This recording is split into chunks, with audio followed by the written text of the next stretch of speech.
হোলি উৎসব। তবে Abhisar shopping complex owners welfare অ্যাসোসিয়েশনের হোলি উৎসবটা ছিল একটু অন্যরকম। কালচারাল প্রোগ্রাম আর হোলি উৎসবের মেলবন্ধনে অসাধারণ একটি পারফর্ম করেছিলেন অঙ্কন the meds and art motion.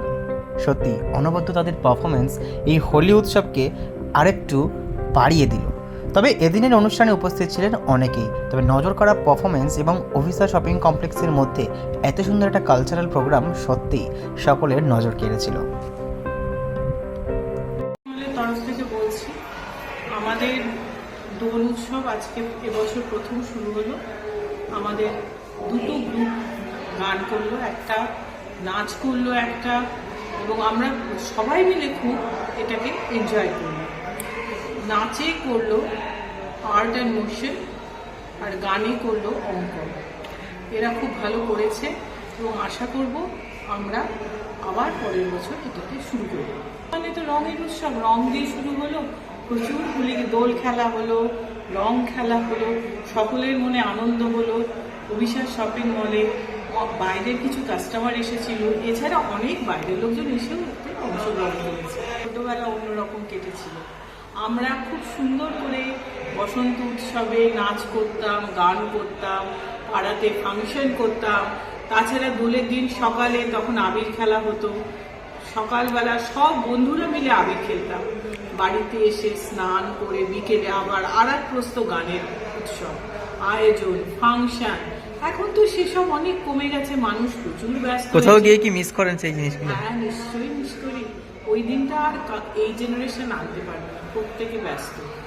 সারাক্ষণ পরীক্ষা বাচ্চাদের, বাচ্চারা পড়বে, একটার পর একটা পড়াশোনা, তারপরে পরীক্ষা, এইভাবেই কেটে যায়। রবীন্দ্রনাথ একটা কথা বলেছে, জীবিকার জন্য নয়, জীবনের জন্য বাঁচতে চায়। রবীন্দ্রনাথের বড় কথা, জীবিকার জন্য সেই সময় বাঁচতে চাইতো না রবীন্দ্রনাথ, জীবনের জন্য চাইতো। কিন্তু এখন দৈনন্দিন জীবনে যেভাবে হাড্ডাহাড্ডির লড়াই, জীবিকার প্রয়োজনটা ভয়ঙ্করভাবে দরকার। আর কবিতা আমাদের শিখিয়ে দিয়েছে কি শক্ত একটা জীবন, অল্প টাকা রোজগার করা কি কষ্টে, কত কোম্পানি বসে গেছে, কত লোকের চাকরি চলে গেছে। সুতরাং সেই আয়েশি জমিদারি প্রথার সেভাবে কথা, জীবিকার জন্য না জীবনের জন্য বাঁচবো, সেটা এখন চলে না। এখন জীবিকার জন্য বাঁচা দরকার, কিন্তু জীবনের জন্য কিছু মনের পালিশ দরকার। তার জন্যই এই দোল উৎসব, সেটা মাঝে মাঝে আমরা করতেই পারি। আপনার নাম ম্যাডাম? আমি কস্তুরী বর্মন রায়, এই মলের president. Thank you so much. আমরা এটা করতে পেরে, আমি আমার অভিসার শপিং কমপ্লেক্সে মানে দোকান আছে আর কি, পোশাকি আমার দোকানের নাম। তো এখানে থেকে আমরা এই সমস্ত কালচারাল প্রোগ্রামগুলো করার চেষ্টা করি এই কারণেই, যাতে কাস্টমাররাও আসেন, আমরা কাস্টমারদেরও ইনভাইট করি এই করি, এবং ভীষণ ভালো সাড়া পাই।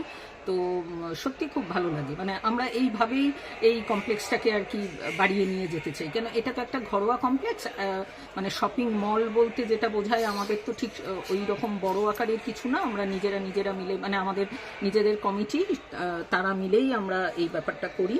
তো পুরো মলটা চালানো হয়, মানে শপিং কমপ্লেক্সটা চালানো হয় আমাদের প্রাইভেট নিজেদের কমিটি থেকেই। ওরকম মল কর্তৃপক্ষ আলাদা কিছু নেই আর কি। তো খুবই ছোটোখাটো ব্যাপার, ওই কারণে ভীষণ ঘরোয়া একটা আমাদের কমপ্লেক্স।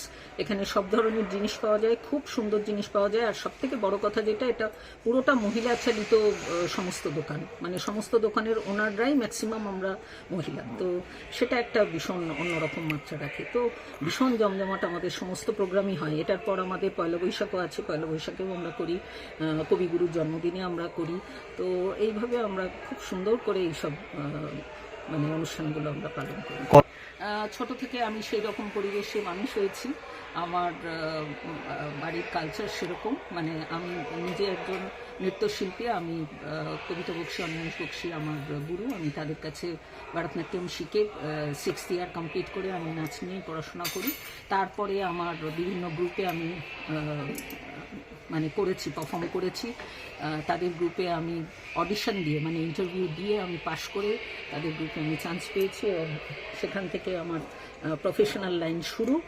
তারপরে আমার নিজেরও গ্রুপ ছিল, আমি স্বদেশ বিদেশ সব জায়গায় শো করেছি। তারপরে আমার নিজের শারীরিক একটা প্রবলেম হওয়াতে আমি তখন সেই জগৎ ছেড়ে আমার এই বুটিকে আসি। এটাও তো একটা লাইমলাইট, মানে ভীষণভাবে আর্টিস্টিক লাইন Exactly. ছাড়া যায় না, ভীষণ লাইমলাইট, আর আমাকে সেটা ভীষণ আকর্ষিত করে, সব আর্টিস্টকেই বোধহয় করে। তো সেখান থেকে দাঁড়িয়ে আমি আমার এই মানে বুটিক নিয়েও আমি খুব আপ্লুত, আমি খুব আনন্দিত, খুব আনন্দে আমি কাজ করি, খুব কি বলবো, দাপটের সঙ্গে করি। আমার মানে পায়ের তলার মাটি ভীষণ শক্ত।